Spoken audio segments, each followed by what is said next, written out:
Hello student. Dear student, today our topic is diatomic molecules. So diatomic molecules are molecules composed only two atoms of either the same or different chemical elements. The prefix "dis" of Greek origin meaning two, and common diatomic molecules are hydrogen H2, nitrogen N2, oxygen O2, and carbon monoxide CO.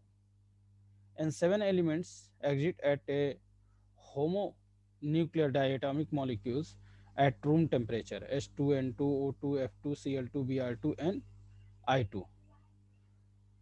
Many elements and chemicals compounds aside from this from diatomic molecules when evaporated. The noble gas do not form diatomic molecules. This can be explained using molecular orbital theory.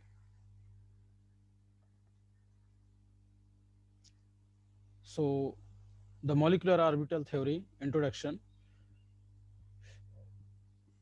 Suppose the two atoms, hydrogen atoms, in their ground state, so the configuration come together and form a single bond. The bond formation stabilize both atom and therefore is a lower in energy than that the atomic orbital.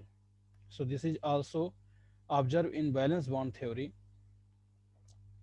which implies that each hydrogen atom in S2 share its electron with one another so that both can achieve the stable configuration of helium.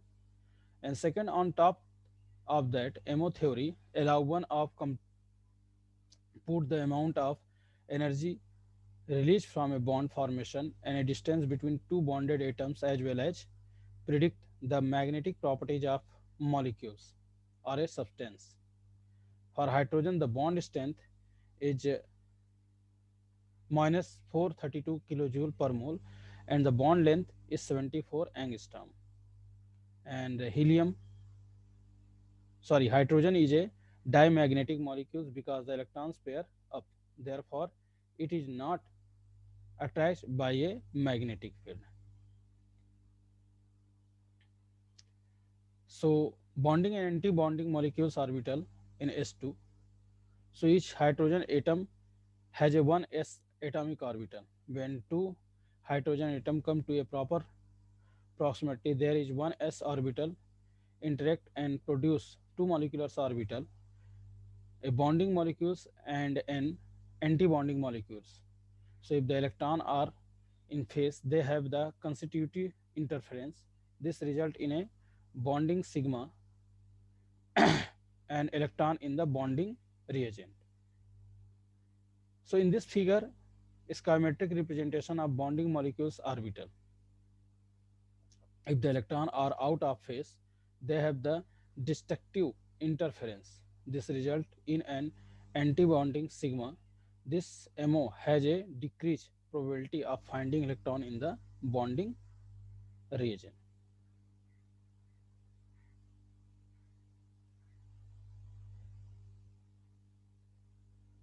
Next thing, bond order in hydrogen. So bond order equal 1 by 2 in bonding molecular orbital minus in antibonding molecular orbital. So suppose the hydrogen bond order 1 by 2, 2 minus 0 equal 1, which means hydrogen has only one bond, the antibonding orbital is empty. So the hydrogen molecules is a stable molecules. Again in the MO there is no unpaired electron, so hydrogen is a dimagnetic. And next topic is hydrogen bond.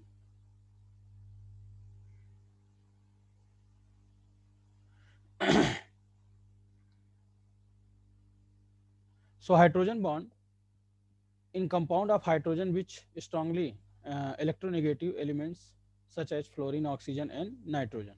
Electron pairs share between the two atoms lie far away from the hydrogen atom. As a result, the hydrogen atom become highly electronegative or highly electropositive with respect to the other atom. This phenomena of charge separation in the case of hydrogen fluoride is represented as. Such a molecule is said to be polar. The molecule behaves as a dipole because one end carries a positive charge and the other end a negative charge. The electrostatic force of attraction between such molecules should be very strong. This is because the positive end the molecules is attracted by the negative end of the other molecules. Such thus two or molecules may associate together from larger cluster of molecules. This is stated below for the association of several molecules of hydrogen fluoride.